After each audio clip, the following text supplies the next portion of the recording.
Ayan na guys, ang menu natin ngayon guys. Sinigang guys. Guys, manok na sinigang to guys.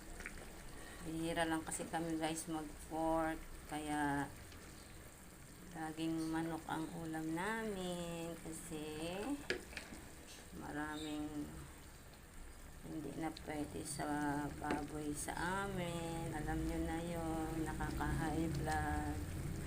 Kaya ayan guys, for today's ulam is manok na sinigang. Yummy yan guys. Kain tayo guys. Yan ang lunch namin ngayon. Yan ang menu ko ngayon guys. Sinigang na manok. Yummy yan. Kuha na kayo ng kanin guys. Saluhan nyo na kami sa pagkain. Saluhan nyo na ako guys. Tara guys. Kain tayo guys. Lunch tayo guys. Sarap ng sili. Maanghang yan. Mabango eh. Diba guys, pag mabango ang sili, maanghang siya. Nangangamoy siya guys, habang pinapakuluan ko siya, ang bango ng sili, grabe. Ang anghang yan, kaya isa lang nilagay ko eh. Bukod sa maanghang na, mahal pa ang sili ngayon guys. Pagkano isa niyan? 3 ang isa niyan dito sa amin guys. Ang mahal ng sili ngayon dito sa amin sa Cavite. Pero sa Binyan, Laguna namin yan binili. Kasi doon kami guys namamalengke sa Binyan.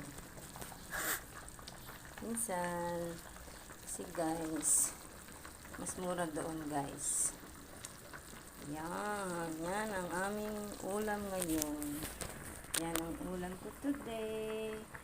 Sinigang na manok.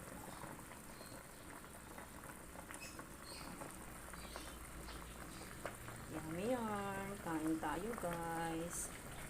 Ginisa ko lang yan guys. Siyempre, ginisa sa bawang sibuyas. Po! Dito, nagluluto si mama ng ulam ni Bunso. Nagluluto ako ng ulam mo. Andito ako. Nagbibideo ako si mama. Nagbibideo si mama. Ano ulam natin, Tin?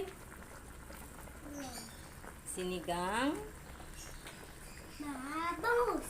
Manok? Bakit gusto mo ba bangus? No. Oh. Hi! Andungis.